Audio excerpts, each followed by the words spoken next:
ప్రభునందు ప్రియ పరిశుద్ధ దేవుని కుమార్తెలారా, మన ప్రభువును రక్షకుడైన యేసు క్రీస్తు వారి అతి పరిశుద్ధ నామంలో శుభములు, వందనాలు తెలియజేస్తున్నాం. దేవునికి స్తోత్రములు. లేఖన భాగాన్ని చదువుకొని ఈరోజు వాక్యాన్ని మనం ప్రారంభించుకుందాం. అపోస్తులుడైనటువంటి పేతురు గారు రాసినటువంటి 2వ పత్రిక 3వ అధ్యాయము 17వ వచనం చదువుకుందాం. అపోస్తులుడైన పేతురు గారు రాసినటువంటి 2వ పత్రిక 3వ అధ్యాయము 17వ వచనం. ప్రియులారా, మీరు ఈ సంగతులు ముందుగా తెలుసుకొని ఉన్నారు కనుక మీరు నీతి విరోధుల తప్పు బోధ వలన తొలగింపబడి మీకు కలిగిన స్థిర మనస్సును విడిచి పడిపోకుండా కాసుకొనిండుడి. ప్రార్థన చేసుకుందాం. ప్రార్థన. కృప కలిగిన, ప్రేమ కలిగిన ప్రియ పరలోకపు తండ్రి, నీ ఘనమైన, అత్యున్నతమైన, మహోన్నతమైన, అతిశ్రేష్టమైన బట్టి స్తోత్రాలు, స్తుతులు చెల్లిస్తూ ఉన్నాం నాయన. తండ్రి, మరి ఇప్పటి వరకు పాటల ద్వారాగా, ఆరాధించడం ద్వారాగా మీరు మహిమ పొంది ఉన్నారని నమ్ముతూ విశ్వసిస్తూ ఉన్నాం నాయన. తండ్రి, మరి ఈ సమయంలో మీ యొక్క అమూల్యమైనటువంటి మాటలను మరి ప్రకటించడానికి సిద్ధపడి ఉండగా తండ్రి, మీ యొక్క ఆత్మ సహాయాన్ని అందించండి. నీ నోటి బూరగా వాడుకోనండి. ఆత్మ సంబంధమైన సంగతులతో చూసుకుంటూ ఉన్నది ఉన్నట్టుగా ప్రకటించడానికి నీ యొక్క జ్ఞానం, శక్తిని దయచేయండి నాయన. అదే విధంగా తండ్రి, మరి ఎందరైతే ఈ వాక్యం వినుచున్నారో, ఫేస్బుక్ ద్వారా కావచ్చు, జూమ్ మీటింగ్ ద్వారా కావచ్చు, యూట్యూబ్ ద్వారా కావచ్చు, వినుచున్నటువంటి ప్రతి ఒక్కరిలో తండ్రి ఆ వాక్యమును గ్రహించగలిగి ఆ వాక్య ప్రకారంగా అనుసరించి జీవించటానికి నీ కృపలో భద్రపరచమని మా ప్రభువును రక్షకుడునైన యేసు క్రీస్తు వారి అతి పరిశుద్ధ నామంలో మిక్కిలి వినయముగా ప్రార్థించి పెట్టుకుని ఉన్నాం పరమ తండ్రి. ఆమేన్. ప్రియమైనటువంటి దేవుని కుమారులారా, లేఖన భాగాన్ని బట్టి మనము చదువుకున్న దాన్ని బట్టి అది ఏమని రాయబడినది? పేతురు గారు రాసినటువంటి 2వ పత్రిక 3వ అధ్యాయము 17వ వచనము. ప్రియులారా, మీరు ఈ సంగతులు ముందుగా తెలుసుకొని ఉన్నారు కనుక. మరి ఏ సంగతులు తెలుసుకొని ఉన్నారు అంటే, మరి లేఖనము చెప్తా ఉన్నది ఏమంటారంటే 14వ వచనం మనం చూసినట్లయితే, ప్రియులారా, వీటి కొరకు మీరు కనిపెట్టేవారు కనుక శాంతము గలవారై ఆయన దృష్టికి నిష్కలంకులుగాను నిందారహితులుగాను కనబడినట్లు జాగ్రత్త పడుడి. ఏ విధంగా ఉండాలంటున్నాడు? నిష్కలంకులుగాను నిందారహితులుగాను. ఇంకేమంటున్నాడంటే, మన ప్రభు యొక్క దీర్ఘశాంతము రక్షణార్థమైనదని ఎంచుకొనిడి. అంటే దీర్ఘశాంతము మరి క్రీస్తు వారి 2వ రాకడ ఆలస్యముగా ఉన్నది కనుక, మరి ఎందుకు ఆయన రాకడ విషయంలో ఆలస్యం జరుగుతున్నదంటే, ప్రతి ఒక్కరు కూడా రక్షణ పొందాలి.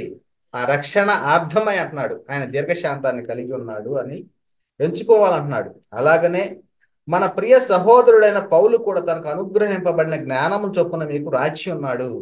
మరి అనేకమైన పత్రికలు పౌలుగా రాసినటువంటి సుమారుగా 14 పత్రికలు రాసి ఉన్నాడు. మరి ఆయనకి ఇచ్చినటువంటి దేవుడు ఇచ్చినటువంటి జ్ఞానం చొప్పున మరి ఆయన పత్రికలు మరి రాసి ఉన్నాడు. వీటిని గురించి తన పత్రికలన్నింటిలోనూ బోధించున్నాడు. అంటే బోధన ఎక్కడి నుంచి వచ్చింది అంటే, నోటి మూలముగా పత్రికల ద్వారాగా బోధిస్తూ ఉన్నాడు అనేటువంటి చెప్పబడతా ఉంది. అయితే వాటిలో కొన్ని సంగతులు గ్రహించుటకు కష్టమైనవి. ఏమంటున్నాడు? గ్రహించుటకు కష్టమైనవి కొన్ని సంగతులు. వీటిని విద్యా విహీనులను, ఎవరట? విద్యా విహీనులను, అస్థిరులైనటువంటి వారు. అంటే అస్థిరులు అంటే స్థిరముగా లేనటువంటి వారు. స్థిరత్వం అంటే ఆత్మ సంబంధముగా ఎదగాలని వస్తూ శరీర సంబంధంగా ముగించేటువంటి వారు. ఇంకా చాలా విషయాలు ఉన్నాయి. స్థిరత్వం కోల్పోయినటువంటి వారు. ఇంకా తక్కిన లేఖను అపార్థం చేసుకున్నట్లు తన స్వకీయ నాశనమునకు అపార్థము చేయుదురు. తమ స్వకీయ నాశనానికే అపార్థం చేస్తారట.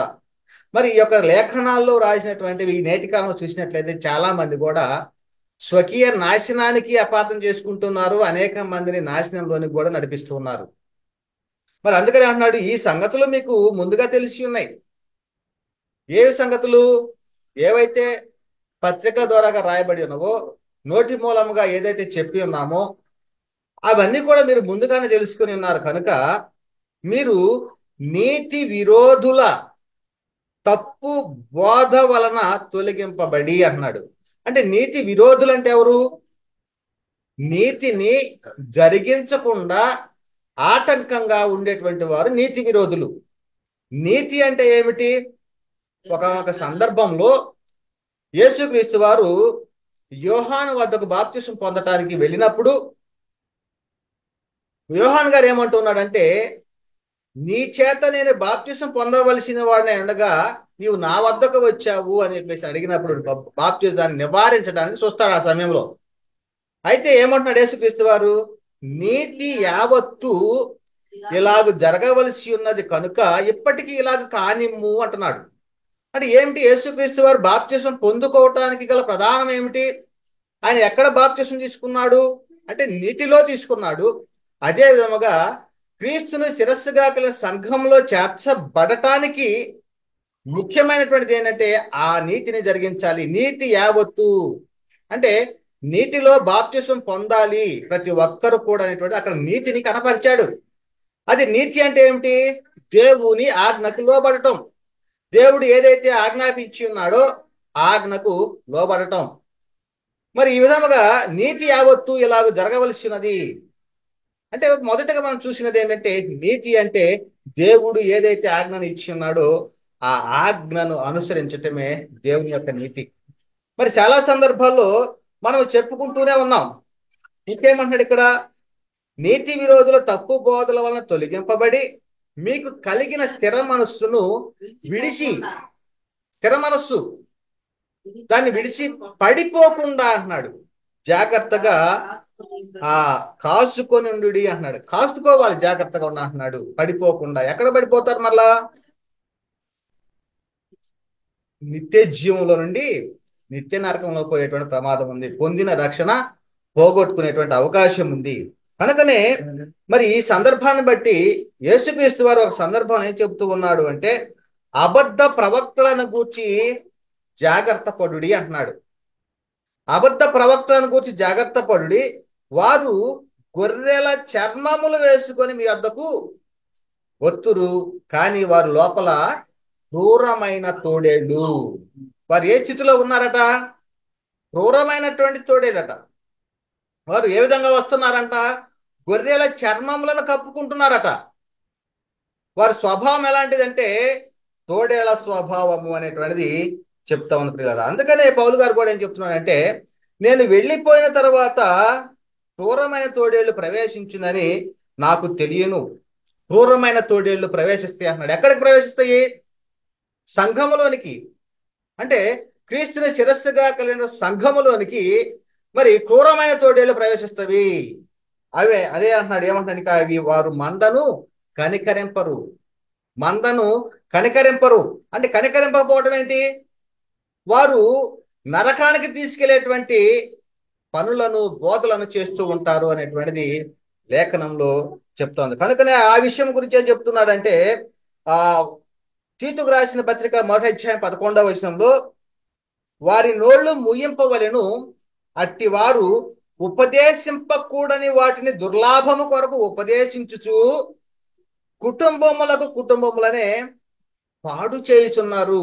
అంటే నాశనానికి తీసుకెళ్తున్నారు కుటుంబాలు నేటి కాలంలో చూస్తూ ఉన్నాం.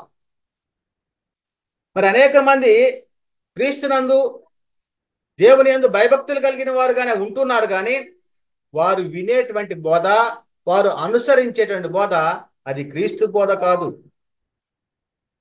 అందుకని అపోస్తలుడైన పౌలు గారు ఒక సందర్భంలో ఏం చెబుతూ ఉన్నాడు అంటే ఒకసారి చదువుకుందాం. ఇశ్రాయేలు అందరూ రక్షణ పొందాలని ఆయన హృదయాభిలాషట. రోమపత్రిక 10:1-3 చెప్పబడతా ఉంది. ఇశ్రాయేలు అందరూ కూడా రక్షణ పొందాలి, అది నా హృదయాభిలాష అని ఆయన పౌలు గారు ఎంతగానో ప్రయాసపడుతూ ఉన్నాడు.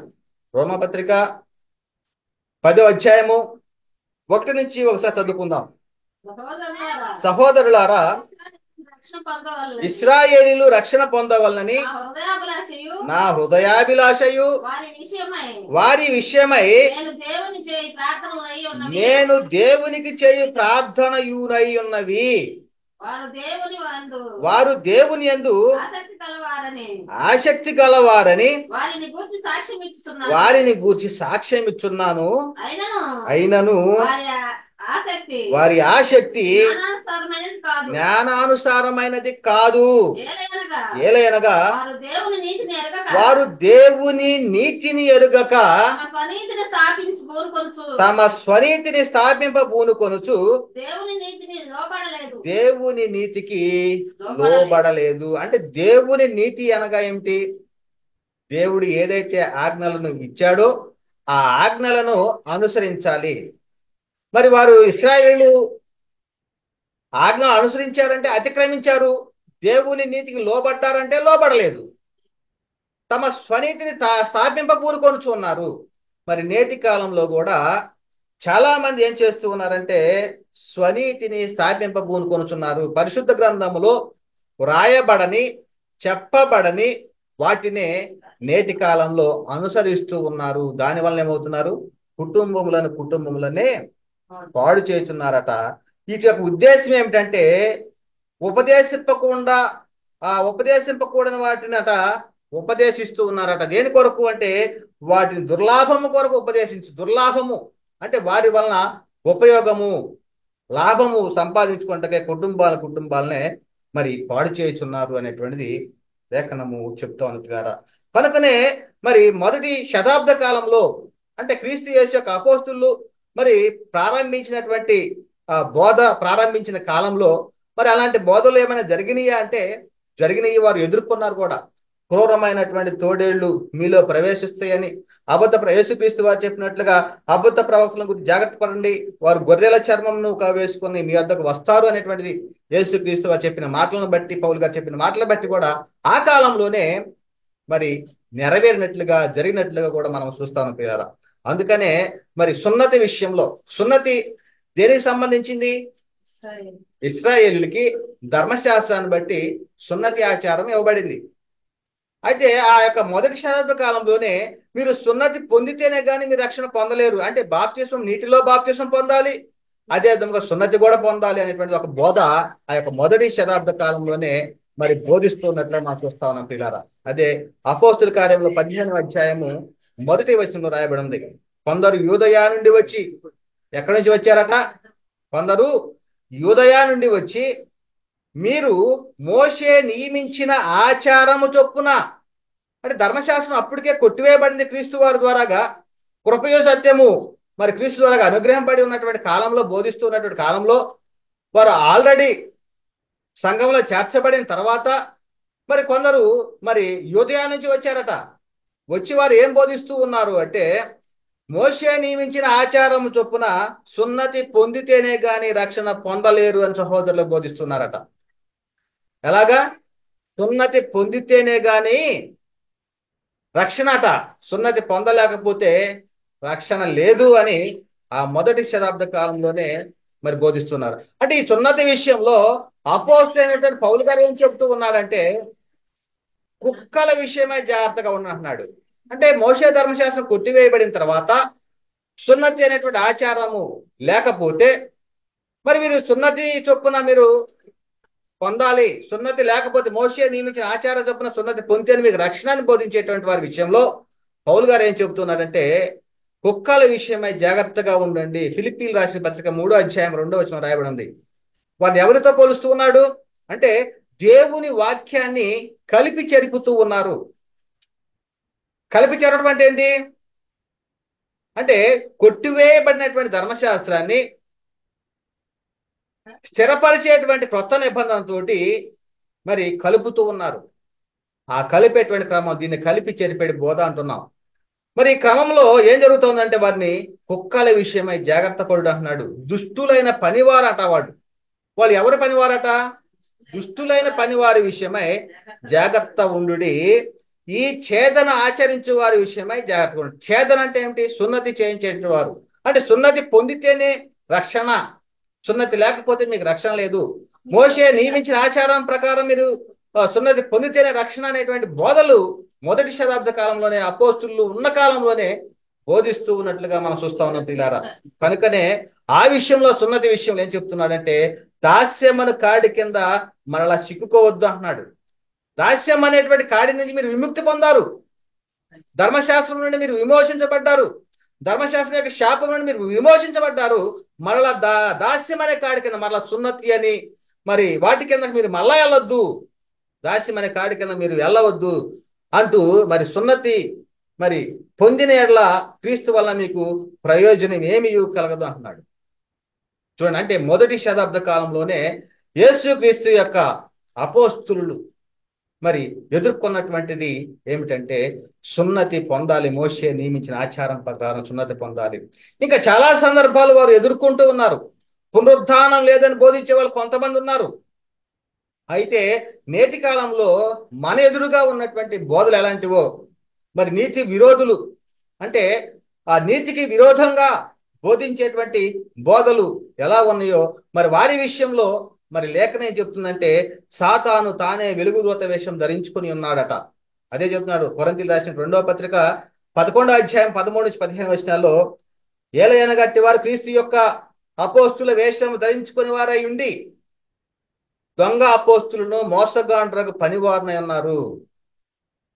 ఇది ఆశ్చర్యం కాదట. అంటే మొదటి శతాబ్దం వారు ఎదుర్కొన్నటువంటి పరిస్థితులను బట్టి కొంతమంది మేమే అపోస్తులం అని చెప్తూ ఉన్నారు, కొంతమంది దొంగ అపోస్తులు మోసగాండ్రుగా వస్తూ ఉన్నారు. అంటే ఇటువంటి వారి విషయంలో అంటే నీతిని జరిగించకుండా స్వనీతిని స్థాపింపబూనుకునేటువంటి వారు, నీతికి లోబడినటువంటి వారి విషయంలో ఏం చెప్పబడతా ఉన్నటువంటి వారి విషయంలో వారు మోసగాండ్రు, దొంగ అపోస్తులు, అదే విధముగా దుష్టులైన పనివారు, సాతాను తానే వెలుగుదూత, ఈ విధముగా వారి గురించి మరి చెప్పబడతా ఉన్నాయి. అబద్ధ ప్రవక్తలు, క్రూరమైన తోడేళ్ళు అని. ఇది ఆశ్చర్యం కాదు. సాతాను తానే వెలుగుదూత వేషం ధరించుకొనుచున్నాడు కనుక వాని పరిచారకులట. మరి ఏదైతే నీతికి విరోధముగా బోధించేటువంటి బోధకులు ఉన్నారో వారి విషయంలో వాని పరిచారకులై ఉన్నారట. సాతాను గాని పరిచారకులట. మరి వాని పరిచారకులు నీతి పరిచార వేషం ధరించుకుని గొప్ప సంగతి కాదు, వారి క్రియల చొప్పున వారికి అంతము కలుగును అనేటువంటి విషయము ఇక్కడ లేఖనం చెప్తా ఉంది పిల్లరా. కనుకనే యేసుక్రీస్తు వారు పరిశుద్ధాత్ముడి గురించి చెప్తున్నాడు. మరి ఆయన వచ్చి పాపమును గూర్చి నీతిని గూర్చి తీర్పును గూర్చి లోకమును ఒప్పుకొనజేయును. మరి పరిశుద్ధాత్ముని ద్వారాగానే మరి నీతి అంటే ఏమిటో, అంటే మరి దేనిని అనుసరిస్తే మనకు నిత్య జీవము కలుగుతుందో మరి లేఖనాల ద్వారాగా అపోస్తులు ప్రవక్తలు వేసిన పునాది ద్వారాగా మనకి అర్థం అవుతా ఉంది ప్రియులారా. కనుకనే నేటి కాలంలో భిన్నమైనటువంటి బోధన మనం చూస్తా ఉన్నాం ప్రియులారా. మరి ఏమిటా బోధలు అంటే మరి యేసుక్రీస్తు విషయంలో దేవుని కుమారుడు కాదు, ఆయనే తండ్రి అనేటువంటి బోధలు మనం వింటూ ఉన్నాం. ఆయనే తండ్రి, ఆయనే ఈయనే ఆయన, త్రియేకుడు, త్రిత్వంలో ఏకత్వము అనేటువంటి బోధలను మనము వింటూ ఉన్నాం. ప్రాముఖ్యముగా ఇక్కడనే క్రీస్తుని శిరస్సుగా కలిగినటువంటి సంఘములో మరి చేర్చబడినటువంటి వారు మరి అనేక మంది ఈ యొక్క అపవాది బోధకు మోసపరచబడ్డారు. కనుకనే ప్రియులారా వాటి గురించి చాలా స్పష్టంగా తెలుసుకునే అవసరం ఎంతైనా ఉంది.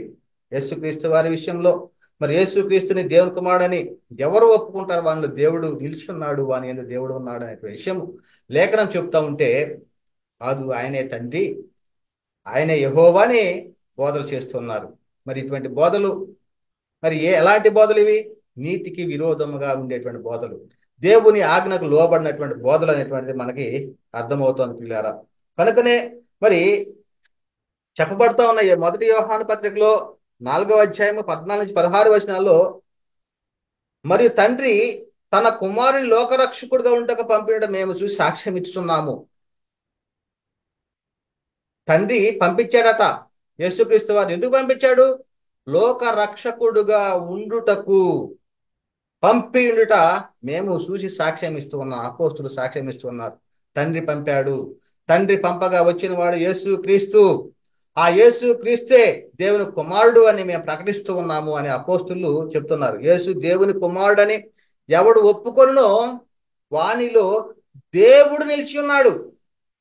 యేసుక్రీస్తుని దేవుని కుమారుని ఒప్పుకుంటే వాళ్ళు ఎవరుంటారట? దేవుడు నిలిచి ఉన్నాడు, వాడు దేవుని యందు ఉన్నాడు.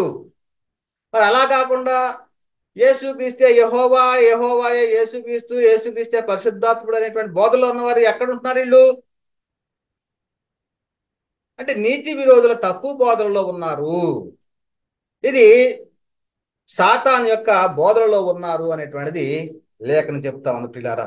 కనుకనే మరి చాలా సందర్భాలు ఈయన దేవుని కుమారుడు నేను తెలుసుకొని సాక్ష్యం ఇచ్చితిని అని చెప్పేసి అని యోహాను గారు, బాప్తిస్మిచ్చే యోహాను గారు కూడా సాక్ష్యం ఇస్తూ ఉన్నాడు. ఇంకా అపోస్తులు యేసే దేవుని కుమారుడైన సమాజ మందిరాల్లో బోధిస్తూ ఉన్నారు. ఇంకా యేసు దేవుని కుమారుడు క్రీస్తు అని మీరు నమ్మునట్లును, నమ్మి ఆయన నామమందు జీవం పొందినట్లును మరి ఈ సంగతులన్నీ కూడా రాయబడి ఉన్నవి అని చెప్పేసి యోహాన్ గారు పత్రికల్లో కూడా చాలా సార్లు రాయబడిన ప్రియులారా. కనుకనే యేసు క్రీస్తే శరీరాన్ని ధరించుకొని వచ్చాడు, అంతేగాని యెహోవా శరీరాన్ని ధరించుకొని రాలేదు ప్రియులారా. చాలా మంది పొరపడుతూ ఉన్నారు. ఇదే నీతి విరోధుల తప్పు బోధలు. ఎవరు శరీరాన్ని ధరించుకొని వచ్చారంటే దేవుని వద్ద వాక్యమై ఉన్నటువంటి దేవుని కుమారుడు ఆయన శరీరాన్ని ధరించుకొని వచ్చాడు. అదే విషయాన్ని చెప్పబడుతోంది. ప్రియులారా, అనేకులైన అబద్ధ ప్రవక్తలు లోకములోనికి బయలు వెళ్ళి ఉన్నారు కనుక ప్రతి ఆత్మను నమ్మక ఆయా ఆత్మలు దేవుని సంబంధమైనవో కావో పరీక్షించుడి అన్నాడు. ప్రతి ఆత్మను మీరు నమ్మొద్దు. మరి ఆత్మ మరి దేవుని సంబంధమైనదా కాదా మరి పరీక్షించుకోవాలి. యేసు క్రీస్తు శరీరధారి అయి వచ్చినని ఏ ఆత్మ ఒప్పుకొనునో అది దేవుని సంబంధమైనది. దేవుని సంబంధమైనటువంటి ఆత్మ కలిగిన వారు ఎవరు అంటే యేసు క్రీస్తు శరీరధారిగా వచ్చాడు. అంటే యేసుక్రీస్తు ఎవరు? వాక్యము అయి ఉన్నటువంటి దేవుడు. అంటే దేవుని వద్ద వాక్యమై ఉన్న దేవుడు అనగా కుమారుడైనటువంటి దేవుడు అనేటువంటిది మనకి లేఖనం చెప్పబడతా ఉంది. అదే ఆ వాక్యము శరీరధారిగా కృపాసత్య సంపూర్ణుడుగా మన మధ్య నివసించను. ఆది యందు వాక్యం ఉండేను, వాక్యము దేవుని వద్ద ఉండిన, వాక్యము దేవుడైనను. అంటే దేవుని వద్ద వాక్యమై ఉన్నటువంటి కుమారుడైనటువంటి దేవుడు అనేటువంటిది మనం స్పష్టంగా తెలుసుకోవాలి. అలా కాకుండా ఈయనే తండ్రి, ఈయనే యెహోవా, ఈయనే పరిశుద్ధాత్మని బోధల్లో ఉంటే మాత్రము అది నీతి విరోధుల తప్పు బోధ అవుతుంది అనేటువంటిది జాగ్రత్తగా గ్రహించాలి. అందుకని చాలా మంది యేసుక్రీస్తు వారి విషయంలో మరి ఈ లోకానికి రాకముందు ఆయన ఉనికి లేదు అనేటువంటి బోధలు చేస్తూ ఉన్నారు చాలా మంది. మరి యేసుక్రీస్తు శరీరధారి అయి, అంటే యేసుక్రీస్తు అనే పేరు మరి ఎవరికి పెట్టబడి ఉన్నది? వాక్యమైనటువంటి ఆయనకి. ఆయన ఎక్కడున్నాడు అంటే దేవుని వద్ద ఉన్నాడు, పరలోకంలో. ఆయనే కృపాసత్య సంపూర్ణుడుగా మన మధ్య నివసించాడు. మరి ఆ యొక్క ఆయనే శరీరధారికి లోకానికి వచ్చాడు. యేసుక్రీస్తు శరీరధారికి వచ్చిన ఒప్పుకున్న వంచకులు అనేకులు లోకములోనికి బయలుదేరి ఉన్నారు అనేటువంటిది చెప్పబడదు. అందుకని అట్టివాడే వంచకుడును క్రీస్తు విరోధనై ఉన్నాడు అనేటువంటి విషయాలు చాలా స్పష్టంగా చెప్పబడతా ఉంది. ఇంకా రక్షణ విషయంలో ప్రకటించవలసినటువంటిది ఏమని ప్రకటించాలి? రక్షణ విషయంలో అంటే యేసుక్రీస్తు వారి విషయంలో మరి యేసుక్రీస్తు వారు ఎవరు అనేటువంటి మనము ప్రధానంగా తెలుసుకున్నాం. అదే విధంగా మరి రక్షణ విషయంలో ప్రకటించవలసినది ఏమని ప్రకటించాలి? మరి ఎవరి మాటలు వినటం మరి మనకి విశ్వాసం కలుగుతుంది అంటే క్రీస్తుని గురించిన మాటల వల్ల మనకు విశ్వాసం కలుగుతూ ఉంది. కనుకనే మొదటి శతాబ్ద కాలంలో క్రీస్తు యేసు యొక్క అపోస్తులు ప్రకటించినది ఎవరి గురించి అంటే క్రీస్తుని గురించి ప్రకటించారు. క్రీస్తు యొక్క పునరుద్ధానానికి సాక్షులుగా ఉన్నారు. క్రీస్తు యొక్క మరణ సమాధి పునరుద్ధానాన్ని గురించి వారు ప్రకటించారు. దాన్ని ఏమంటున్నారంటే సువార్త. ఆ సువార్త వలన మీరు రక్షణ పొందువారై ఉందురు అనేటువంటిది మొదటి శతాబ్ద కాలంలో మరి ఆ సువార్తను వినే సుమారుగా 3000 మంది బాప్తిస్మం పొందినట్లుగా మనం చూస్తాం.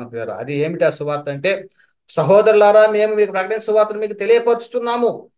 కొరింథీయులకు రాసిన మొదటి పత్రిక 15వ అధ్యాయము 1-4 వచనాలు రాయబడినది. మీరు దానిని అంగీకరించితిరి, దాని యందే నిలిచి ఉన్నారు. మీ విశ్వాసం వ్యర్థమైతేనే గాని నేను ఏ ఉపదేశ రూపముగా సువార్త మీకు ప్రకటించుతునో ఆ ఉపదేశమును మీరు గట్టిగా పట్టుకొని ఉన్న యెడల ఆ సువార్త వలన మీరు రక్షణ పొందువారైందురు. ఆ సువార్త వలనే రక్షణ. అంటే ప్రకటించవలసినది నేటి కాలంలో అనేక మందిని రక్షించాలి అంటే ప్రకటించవలసింది ఏమిటంటే సువార్త. ఏమిటా సువార్త అంటే, నాకు ఇయ్యబడిన ఉపదేశమును మొదట మీకు అప్పగించితేనే, అదేమనగా లేఖనముల ప్రకారము క్రీస్తు మన పాపల నిమిత్తం మృతి పొందెను, సమాధి చేయబడెను, లేఖనముల ప్రకారం 3వ దినమున లేపబడెను. అంటే క్రీస్తు యేసు యొక్క మరణ, సమాధి, పునరుత్థానమే సువార్త అనేటువంటిది ప్రధానంగా తెలుసుకోవాలి పిల్లలు. అంటే యేసుక్రీస్తు శిలువ మరణ పునరుత్థానంలో ఏ ఏ విషయాలు ప్రకటించాలి అంటే, దేవుని సంకల్పము, దేవుని చిత్తము, దేవుని ప్రణాళిక అవన్నీ కూడా వస్తాయి. అదేవిధంగా దేవుని ప్రేమ, క్రీస్తు త్యాగము, యేసు క్రీస్తు గురించిన సువార్త యొక్క దేవుని రాజ్యమును గూర్చి మరి ఇవన్నీ కూడా మరి సువార్తలోనే వచ్చినట్టు మనం చూస్తా ఉన్నాం పిల్లారా. మరి ఈ విషయాల్లోనే మరి ఆ అపోస్తులు మరి ప్రకటించారు కదా. ఏమని ప్రకటించారు? కొర్నేలు ఇంటి వద్ద సువార్త ప్రకటించారు పౌలు గారు.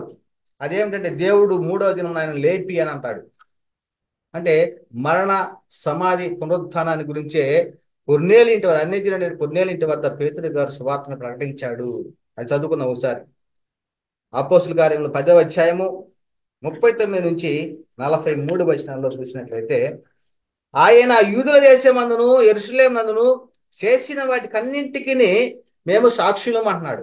ఆయన ప్రత్యక్షంగా బోధించినటువంటి బోధనా కాలంలో వారు ఏదైతే చూసి ఉన్నారో, ఏదైతే వారు ఇన్ని ఉన్నారో, ఏ ఏ ప్రాంతాల్లో యేసుక్రీస్తు వారు తిరిగి ఉన్నాడో వాటన్నింటి గురించి కూడా మేము సాక్షులము అని చెప్తున్నారు. యేసుక్రీస్తు వారి గురించి ఆయనను వారు మ్రానుల వేలాడదీసి చంపిరి అంటున్నారు. యేసుక్రీస్తు వారిని చంపినటువంటి విధానం చెప్తున్నాడు. యూదుల దేశమందును యెరూషలేము నందును చేసిన వాటికన్నిటికీ ఆయన ఏదైతే ఆశ్చర్య కార్యాలు, అద్భుత కార్యాలు చేసి ఉన్నాడో వాటన్నిటికీ మేము సాక్షులమని చెప్తూ, ఆయనను మీరు రానున వేలాడదీసి చంపిరి అని చెబుతూ, దేవుడు ఆయనను 3వ దినమున లేపి ప్రజలందరికీ కాక దేవుని చేత ముందుగా ఏర్పరచబడిన సాక్షులకే, అనగా ఆయన మృతుల్లో నుండి లేచిన తర్వాత ఆయనతో కూడా అన్నపానములు పుచ్చుకొనిన మాకే ఆయన ప్రత్యక్షంగా కనబడినట్లు అనుగ్రహించను.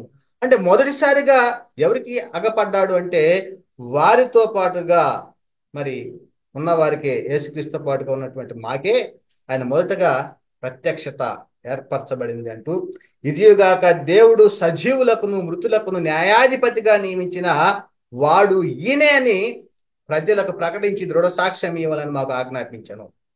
యేసుక్రీస్తు వారు గురించి ఏమని చెప్పబడతా ఉంది? దేవుడు చెప్తున్నాడట, సజీవులకును మృతులకును న్యాయాధిపతిగా నియమించిన వాడు ఈయనే.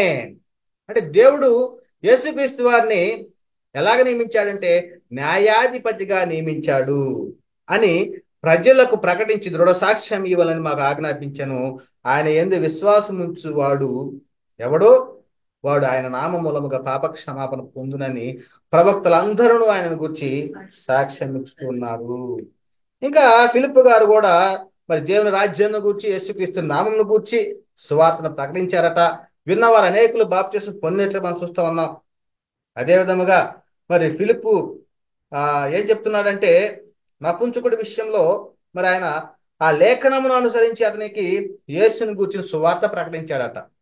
చూడండి, అంటే ఫిలిప్పు గారు పరిచర్యలో మరి అనేక మంది స్త్రీలు, పురుషులు మరి బాప్తిసం పొందారు. బాప్తిసం పొందటానికి ప్రధాన కారణం ఏమిటి?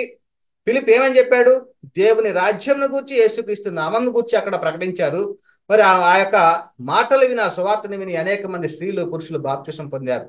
అదే విధముగా నపుంసకుడు కూడా మరి ఆయన ఏ మాటలు వినటం వల్ల విశ్వసించాడు, బాప్తిసం పొందాడంటే మరి క్రీస్తును గురించినటువంటి సువార్తను ప్రకటించటం వలన. మరి ఆయన ఏమని నమ్మాడు యేసుక్రీస్తు వారిని? ఆయనే తండ్రి అని నమ్మాడా?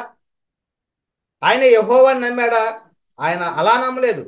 ఏమని నమ్మాడంటే యేసుక్రీస్తు దేవుని కుమారుడు విశ్వసించున్నానని ఉత్తరం ఇచ్చాడట. కనుకనే ఫిలిప్పు, నపుంసకుడు ఇద్దరు నీళ్ళలోకి దిగిరి అంతటా ఫిలిప్పు అతనికి బాప్తిసం ఇచ్చాను.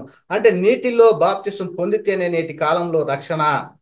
అలా కాకుండా ఏ చిలకరింపు ఇవ్వటం వల్లనో, లేకపోతే సిలువ గుర్తు వేయటం వల్లనో, లేకపోతే జెండా కింద దాటి వెళ్ళటంలోనో, లేకపోతే ఇసుకలో పూడ్చిపెట్టడం వల్లనో రక్షణ రాదు. నీతి ఒకటి ఏర్పాటు చేసి ఉన్నాడు, ఆ నీతిని అనుసరించాలి. నీటిలోనికి బాప్తిసం పొందాలి, నీటిలోనికి దిగి. ఇద్దరు నీటిలోనికి వెళ్ళాలి. కొంతమంది చూస్తూ ఉన్నాం, మరి కొన్ని చిన్న గాబుల్లో ఒక వ్యక్తిని, బాప్తిసం తీసుకునే వ్యక్తిని గాబులో ముంచుతారు, ఇంకొక వ్యక్తి ఏమైనా బయట ఉంటాడు ఇచ్చే ఆయన. అంటే ఇది వాక్యానుసారమైనది అంటే వాక్యానుసారమైనటువంటిది కాదు. బాప్తిజాలు ఇద్దరు నీటిలోనికి దిగాలి, ఇద్దరు ఒడ్డుకు రావాలి. యేసుక్రీస్తు వారి విషయంలో యోహాను గారు ఇచ్చిన బాప్తిసంలో మరి యేసుక్రీస్తు వారు ఒడ్డుకు వస్తూ ఉన్నాడు నీటిలో బాప్తిసం పొంది. అదేవిధంగా మరి ఫిలిప్పు నపుంసకుడికి ఇచ్చినప్పుడు వారిద్దరు కూడా నీటిలోనికి నడిచారు, నీటిలోంచి ఒడ్డుకు వచ్చారు. మరి ఈ విధముగా నీటిలో బాప్తిసం పొందకుండా రక్షణ లేదు. ఇది దేవుని నీతి. దేవుని నీతి కాకుండా స్వనీతి ఏమిటి అంటే చిలకరించటము, సిలువ గుర్తులు వేయటము, జెండా కింద నుంచి దాటము, లేకపోతే ఇసుకలో పూడ్చిపెట్టడం, ఇవి మనుషుల నీతి. అందుకనే పౌలు గారు చెప్తున్నాడు, ఇశ్రాయేలులందరూ కూడా రక్షణ ఉన్న హృదయాభిలాష చెప్తూ వారు దేవుని నీతిని అనుసరించి స్వనీతిని స్థాపింపబూనుకుంటున్నారు. ఈ స్వనీతిని అనేటువంటిది ఎప్పుడైతే మీరు స్వనీతి నుంచి మరి దూరం అవుతారో అప్పుడే నిత్య జీవానికి మీరు వారసులు అవుతారు. ఈ బైబుల్ గ్రంథంలో, పరిశుద్ధ గ్రంథంలో క్రీస్తు యేసు అపోస్తుల ద్వారాగా ఏదైతే ప్రకటించబడినదో, వారు ఏదైతే ఆజ్ఞలుగా ఇచ్చారో, వారు ఏదైతే పత్రిక మూలంగా ప్రకటించున్నారో వాటిని అన్నింటినీ అనుసరించాలి, గైకొనాలి. అది దేవుని నీతి.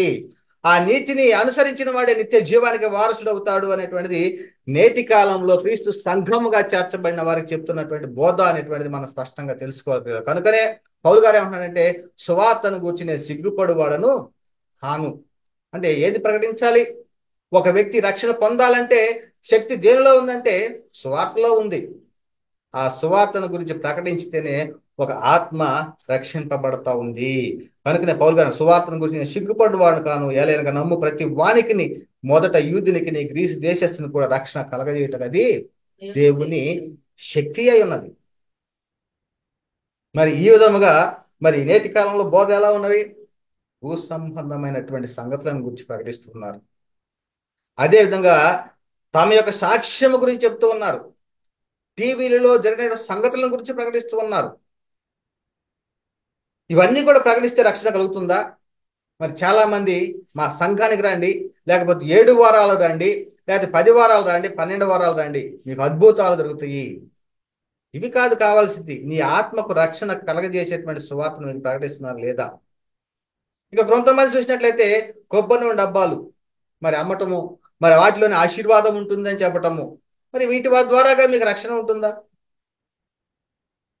ఏమీ ఉండదు పిల్లలు. కనుకనే ఏది ప్రకటిస్తే ఒక వ్యక్తి రక్షణ పొందగలడు అంటే సువార్తన గురించి ప్రకటిస్తేనే ఒక వ్యక్తి రక్షణ పొందగలడు. కనుకనే మరి అపోస్తులు సువార్తను ప్రకటించారు. మీరు సిలువ వేసినటువంటి యేసుని దేవుడు ప్రభువుగాను క్రీస్తుగాను నియమించారు అని ప్రకటించినప్పుడు హృదయంలో నొచ్చుకున్నారు. ఆ నొచ్చుకున్నటువంటి వారు అనేక మంది మరి అయ్యలారా మేమేం చేయాలి అన్నప్పుడు యేసు క్రీస్తు నామమున బాప్తిసం పొందాలి. అంటే మారు మనసు పాప క్షమాపణ నిమిత్తము ప్రతివాడు యేసు క్రీస్తు నామమున బాప్తిసం పొందేటప్పుడు మీరు పరిశుద్ధాత్మ వరమును పొందుతారు అనేటువంటిది మరి అపోస్తులు ప్రకటించారు. ఇంకా మీరు జీవాధిపతి చంపేది కానీ దేవుడు ఆయన మృతుల నుండి లేపాడు.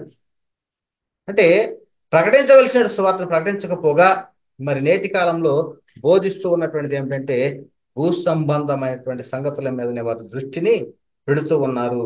కనుకనే ఆ యొక్క విషయాలను మరి భూ సంబంధమైన వాటిని ప్రకటించకూడదంటే మరి మనము ఎక్కడికి వచ్చాము? క్రీస్తుని శిరస్సుగా సంఘంలో చేర్చబడటానికి వచ్చాం. క్రీస్తు యొక్క శరీరంలో అవయములుగా మార్చబడినటువంటి వారంగా ఉన్నాం. మరి ఇటువంటి వారు వేటి మీద లక్ష్యం ఉంచాలి? భూ సంబంధమైన వాటి మీదనా, పరలోక సంబంధమైన వాటి మీదనా? ఒకసారి ఆలోచించండి కదా. అంటే పరలోక సంబంధమైన వాటి మీదనే మనము లక్ష్యం ఉంచాలి, కానీ భూ సంబంధమైన వాటి మీద లక్ష్యము ఉంచకూడదు అనేటువంటి విషయము మరి లేఖనాల ద్వారాగానే మనకు స్పష్టమవుతూ ఉంది. శరీరానుసారమైన మనస్సు ఎలాంటిదంట? దేవునికి విరోధమైనది. అదేవిధంగా శరీరానుసారంగా ప్రవర్తించడానికి మనము శరీరానికి రుణస్థలము కాదు అని చెప్పబడుతున్నారు. కనుకనే మరి ఆత్మానుసారులు మరి దేని మీద లక్ష్యం ఉంచుతారు? శరీరానుసారులు దేని మీద లక్ష్యం ఉంచుతారంటే శరీరానుసారులు శరీర సంబంధమైన బోధలని లక్ష్యం ఉంచుతారు. ఆ బోధలు ఎలాంటివంటే నీతి విరోధుల తప్పు బోధలు. అందుకని వారు మందను కనికరింపరు.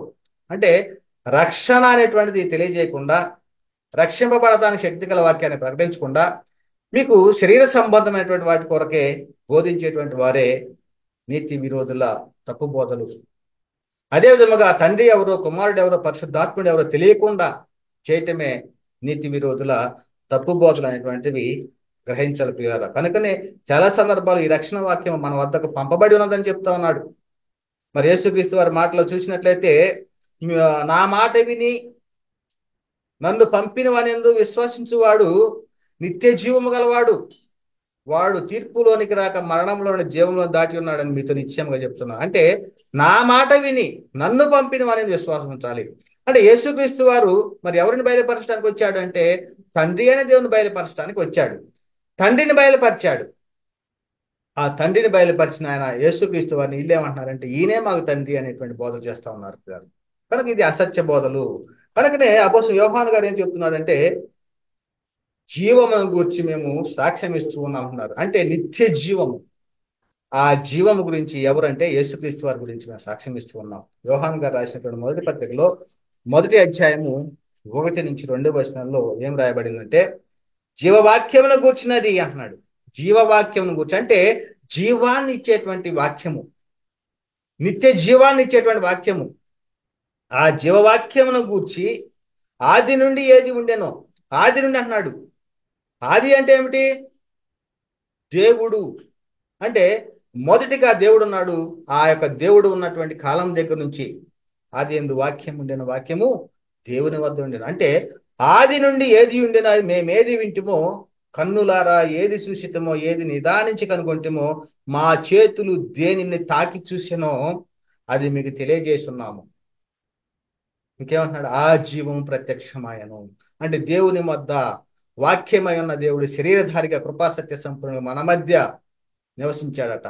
ఆ జీవం ప్రత్యక్షమైన అంటూ తండ్రి వద్ద ఉండి మాకు ప్రత్యక్షమైన ఆ నిత్య జీవను మేము చూసి ఆ జీవమును గురించి సాక్ష్యం ఇస్తూ దానిని మీకు తెలియపరుస్తున్నాం. అంటే నిత్య జీవము అనగా ఎవరు అంటే యేసుక్రీస్తే. తండ్రి వద్దకు వెళ్ళడానికి మార్గం ఎవరు అంటే యేసుక్రీస్తు వారే. కనుకనే ఆ యేసుక్రీస్తు వారి గురించి వారు ప్రకటించారు, కానీ మరి ఏ విధమైనటువంటి బోధలు వారికి బోధించలేదు. యేసుక్రీస్తు వారి యొక్క పునరుత్థానాన్ని గురించి, యేసుక్రీస్తు వారి యొక్క మరణ సమాధి గురించి వారు ప్రకటించారు, కానీ మరి ఏది కూడాను వారు ప్రకటించలేదు. అదే విషయం చెప్తున్నారు కదా, మరి నేటి కాలంలో నిత్య జీవనం ఇచ్చే మాటలు ప్రకటిస్తున్నారా? ఏది ప్రకటిస్తే ఒక వ్యక్తి రక్షణ పొందగలడు అంటే రక్షణ సువార్తను వినాలి. అదే విధముగా ఆత్మలను రక్షించే శక్తి గల వాక్యాన్ని సాత్వికంతో అంగీకరించాలి. అదే విధంగా క్రీస్తు వాక్యము మనలో సమృద్ధిగా నివసింపనీయాలి. కనుకనే సువార్త ప్రకటనని వెరితనం చేత నమ్మువారిని రక్షణ దేవుని దయాపూర్వక సంకల్పం ఆయన అన్నాడు. కనుకనే మరి పౌలు గారు అయ్యో నేను సువార్తను ప్రకటించకపోతే నాకు శ్రమ. అంటే సువార్తనే ప్రకటించాలి. అనేక మంది ఆత్మను రక్షించాలంటే, అనేక మంది ఆత్మలు నిత్య జీవానికి వెళ్ళాలి అంటే, అనేక ఆత్మలు నిత్య నరకం నుండి తప్పించబడాలి అంటే ప్రకటించవలసినది ఏమిటి అంటే సువార్త, క్రీస్తు వారి యొక్క మరణ సమాధి పునరుత్థానం గురించి. కనుకనే మరి పౌలు గారు చెప్తున్నాడు తిమోతి గారితో, నిన్ను గూర్చి నీ బోధన గూర్చి జాగ్రత్త కలిగి ఉండుము. నిన్ను గూర్చి జాగ్రత్తగా ఉండు మొదట, తర్వాత నీ బోధన గూర్చి జాగ్రత్తగా ఉండు, వీటిలో నిలకడగా ఉండు. నీవిలాగ చేసి నిన్నును నీ బోధ వినువారిని రక్షించుకుందువు. అంటే నీ బోధ విన్నవారు కూడా రక్షింపబడాలి. మరి చాలా మంది ఏం చెప్పబడతా ఉందంటే ఆ తీతుకు చెప్తున్నాడు కదా 1వ అధ్యాయం 11వ వచనంలో, వారు నోళ్లు మూయించాలట. ఎటువంటి వారు? అట్టి వారు ఉపదేశింపకూడని వాటి దుర్లాభము కొరకు ఉపదేశించుతూ కుటుంబములనే పాడు చేయుచున్నారు. కనుకనే మరి ఆ పరిశుద్ధులకు ఒక్కసారి అప్పగింపబడిన బోధ నిమిత్తము పోరాడాలి. ఒక క్రైస్తవుని యొక్క బాధ్యత ఇది. కనుకనే నీతి విరోధుల తప్పు బోధలు గురించి మనం తెలుసుకున్నట్లయితే చెప్పబడుతుంది, ఆత్మకు రక్షణ కలిగించని బోధ నుండి తొలగిపోవాలి. ప్రకృతి సంబంధమైన బోధలు, శరీర సంబంధమైన బోధలు, భూ సంబంధమైన బోధల నుండి తొలగిపోవాలి అనేటువంటిది మనం ప్రధానంగా తెలుసుకోవాలి. కనుకనే మరి అనేక మంది అబద్ధ ప్రవక్తలు బయలువెళ్ళి ఉన్నారు. మరి వారిలో మనం చూసినట్లయితే ఒకప్పుడు బిలాం గురించి చెప్తున్నాడు. మరి ఆయన గురించి ఇక్కడ దృష్టాంతంగా మరి పేతురు గారు చెప్తున్నాడు. ఏమంటే పేతురు గారు రాసిన 2వ పత్రిక 2వ అధ్యాయంలో 13వ వచనం చూసినట్లయితే, ఒకనాటి సుఖానుభవము సంతోషమని ఎంచుకొందురు అట. వారు ఎలాంటి వారట? ఒకనాటి సుఖానుభవము సంతోషమని ఎంచుకొందురు. వారు కళంకములను నిందాస్పదములునై తమ ప్రేమ విందులలో మీతో కూడా అన్నపానం పుచ్చుకొనుచు తమ భోగములను సుఖించుదురు అన్నాడు. ఇది ఎవరి గురించి చెప్పబడతా ఉంది అంటే నీతి విరోధుల గురించి. అంటే నీతిని జరిగించకుండా తమ స్వనీతిని స్థాపించాలనుకునేటువంటి వారి విషయంలో మరి ఎలాంటిదంటే ఒకనాటి సుఖానుభవం సంతోషం అని ఎంచుకుందురట. అంటే ఈ లోకంలో ఈ యొక్క జీవితకాలం మట్టుకే మనము ఆ సుఖముగాను సంతోషంగాను జీవిస్తే చాలు అనేటువంటి వారి విషయం అనమాట. ఇంకా 15వ వచనం ఏం చెప్తున్నాడు? తిన్నని మార్గమును విడిచి. అంటే ఎవరు గురించి చెప్తున్నాడు ఇక్కడ? బిలాము గురించి చెప్తున్నాడు. తిన్నని మార్గము విడిచి బేయేరు కుమారుడైన బిలాము పోయిన మార్గమును బట్టి త్రోవ తప్పిపోయిరి. బిలాము దేనికోసం పోయాడు అంటే ధనాన్ని కోరుకున్నాడు, బహుమానాన్ని కావాలని ఆపేక్షించాడు. దుర్నీతి వలన, అంటే నీతిని జరిగించకుండా దుర్నీతిని, అంటే దేవుడు ఏదైతే చెప్తున్నాడో అది చెప్పకుండా తను సొంతంగా చెయ్యాలి, తను సొంతంగా చెప్పాలనుకొని ఒక దుర్నీతిని కలిగి ఉన్నాడు. దాని వలన బహుమానాన్ని పొందాలని కోరుకున్నాడు. అదే విషయం చెప్తున్నాడు. తిన్నని మార్గమును విడిచిన బేయేరు కుమారుడైన బిలాము పోయిన మార్గం బట్టి త్రోవ తప్పిపోయిరి. నేటి కాలంలో ఇలాంటి వారే 100% ఉన్నారు. ధనాపేక్ష కోసము సంఘాల్లోకి వస్తూ ఉన్నారు. ధనాన్ని సంపాదించుకోవటం బోధకులుగా అవతారం ఎత్తుతూ ఉన్నారు. ధనము కోసమే, వారు ఈ లోకంలో జీవించడం కోసమే, ఈ లోకంలో సుఖముగా అనుభవించడం కొరకే వారు ఈ బోధలోనికి వస్తున్నట్లే మనం చూస్తూ ఉన్నాం చాలా మందిని. అదే చెప్తున్నాడు, ఆ బిలాము దుర్నీతి వలన కలుగు బహుమానమును ప్రేమించను. దుర్నీతిని వలన కలుగు బహుమానం అంటే దేవుడు ఏం చెప్తున్నాడు? దేవుడు చెప్పిన దానిని చేయకుండా తన సొంత మాటలు చెప్పాలనేటువంటి ఆలోచన కలిగినటువంటి వాడు బిలాము. కనుకనే బిలాము దుర్నీతి వలన కలుగు బహుమానమును ప్రేమించను, అయితే తాను చేసిన అతిక్రమం నిమిత్తము అతడు గద్దెంపబడెను. మరి ఎలా గద్దెంపడ్డాడు? ఎట్లా అనగా నోరు లేని గార్ధాభము మానవ స్వరముతో మాట్లాడి ఆ ప్రవక్త యొక్క వెర్రితనమును అడ్డగించెను. మరి నేటి కాలంలో అబద్ధాన్ని ప్రకటించేటువంటి వారి విషయంలో మరి ఎవరు ఇప్పుడు ఉన్నారు అంటే క్రీస్తు బోధకు వ్యతిరేకంగా బోధించే వారు. అదే చెప్తున్నాడు కదా, ఏమని? సత్యమును అసత్యంగా బోధిస్తున్నటువంటి వారి కోసం. అదే విధముగా చాలా మంది భిన్నమైనటువంటి బోధలు ప్రకటిస్తూ ఉన్నారు. ఆ బోధల నుండి మరి పోరాడాలి అంటున్నాడు. ఎవరు పోరాడాలి? దేవుని ఇంటిలో చేర్చబడినటువంటి వారు, దేవుని కుటుంబంలో చేర్చబడినటువంటి వారు, క్రీస్తుని శిరస్సు గల సంఘంలో చేర్చబడినటువంటి వారే మరి పరిశుద్ధులకు ఒక్కసారి అప్పగింపబడిన బోధ నిమిత్తము పోరాడాలి.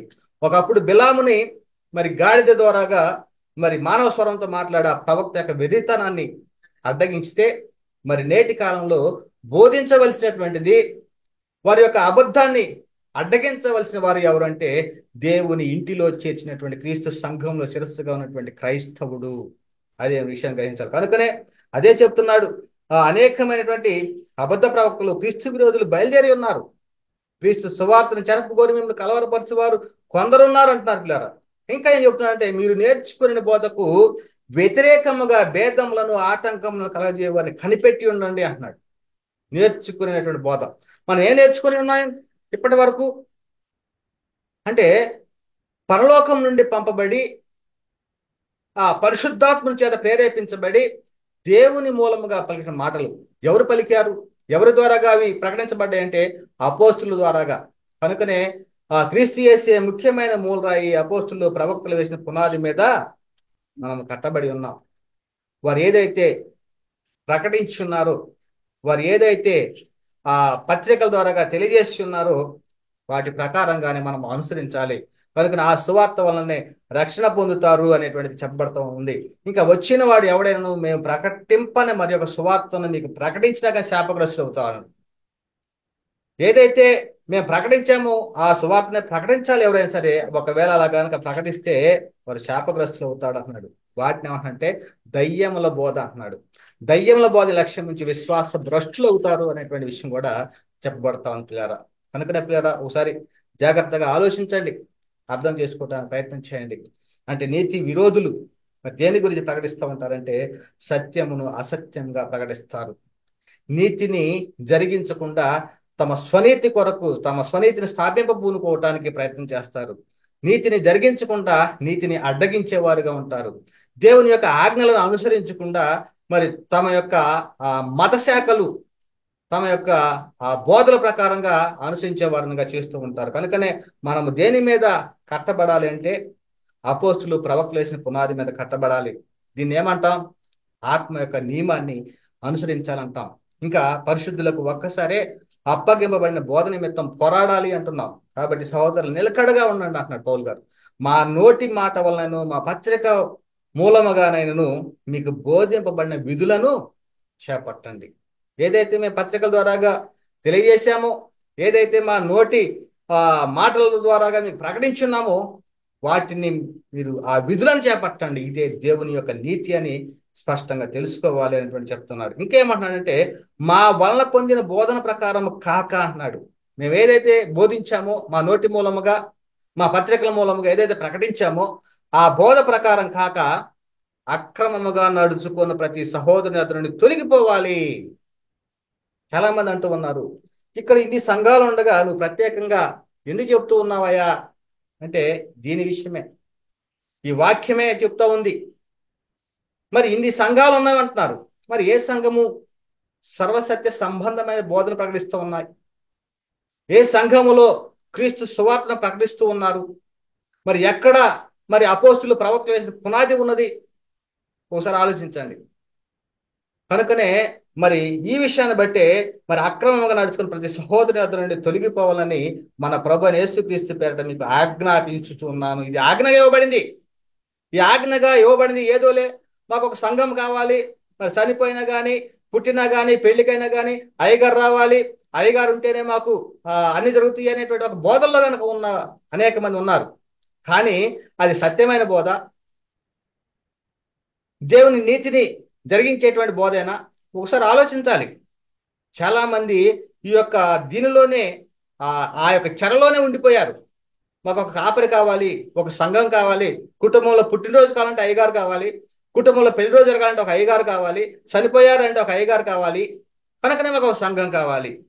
కాబట్టి అది ఏ సంఘం అయినా పర్వాలేదు, ఎలా బోధలు ఉండా పర్వాలేదు, ఏ విధముగా ఉండా పర్వాలేదు, అది సత్యం చెప్తున్నారా అసత్యం చెబుతున్నారా అనేటువంటిది మాకు అవసరం లేదు అనేటువంటిది సంఘమే కావాలనేటువంటి వారు చాలా మంది ఉన్నారు. ఈ చెరలోనే చాలా మంది బంధింపబడి ఉన్నారు. కానీ లేఖనాలను పరిశోధించి లేఖనాల ప్రకారంగా మనము అనుసరించవలసిన బోధ మరి సంఘములో బోధించబడతా ఉందా లేదా అనేటువంటిది గ్రహింపు లేక, ఏది వింటే రక్షణ కలుగుతుంది, ఏది వింటే ఆత్మ సంబంధంగా ఎదుగుతామో, ఏది వింటే మరి ఆత్మకు బలమైన ఆహారం అవుతుందో గ్రహించలేకుండా మరి నేటి కాలంలో అవిశ్వాసులు మరి వారి ఇష్టానుసారంగా ఉన్నట్లుగా మనం చూస్తాం. కనుకనే తెస్సలోనికి రాసినటువంటి 2వ పత్రిక చెప్తున్నాడు కదా, 3వ అధ్యాయం 14వ వచనంలో, ఈ పత్రిక మూలముగా మేము చెప్పిన మాటకు ఎవడైనను లోబడని ఎడల, ఈ పత్రిక మూలముగా మేము చెప్పిన మాటకు ఎవడైనను లోబడని ఎడల అతనిని కనిపెట్టి అతడు సిగ్గుపడి నిమిత్తము అతనితో సాంగత్యము చేయకుడి. సాంగత్యం కూడా చేయొద్దు అంటున్నట్టు. కనుకనే నువ్వు ఎలాంటి వాడువు, నువ్వు ఎవరు ఉండావు అంటే క్రీస్తు యొక్క శరీరములో అవయముగా మార్చబడి ఉన్నావు. నీవు సర్వసత్య సంబంధమైన బోధనలో ఉన్నటువంటి వాడవు. అటువంటి వాడువు నీతి విరోధుల తప్పు బోధనలో ఉన్న వారితో సాంగత్యం చేస్తావా? నీతి విరోధులతో కలిసి తిరుగుతావా? దేవునికి శత్రువుగా ఉన్నటువంటి వారితోటి సహవాసం చేస్తావా? మరి ఆ ఉద్దేశంతోనే చెబుతూ ఉన్నాడు ఇక్కడ. ఏమన్నా అతనితో సాంగత్యం చేయవద్దు అంటున్నాడు. అక్రమంగా నడుచుకున్న ప్రతి సహోదరు నుంచి కూడా మరి తొలగిపోవాలంటున్నట్టు. కనుక ప్రియరా ఒకసారి ఆలోచించండి. మరి చెప్పబడిన మాటలు మరి లేఖనాలు ఆ విధంగా ఉన్నాయా లేవా అనేటువంటి మీరు కూడా పరిశీలన చేయండి. మరి చెప్పబడిన మాటలు వింటున్న ప్రతి ఒక్కరిలో కూడా దేవుడు నీరుగట్టి ఫలింపచేయను గాక. చెప్పబడిన మాట దేవుడు దీవించి ఆశీర్వదించును గాక. అందరికీ వందనాలు. దేవునికి స్తోత్రములు.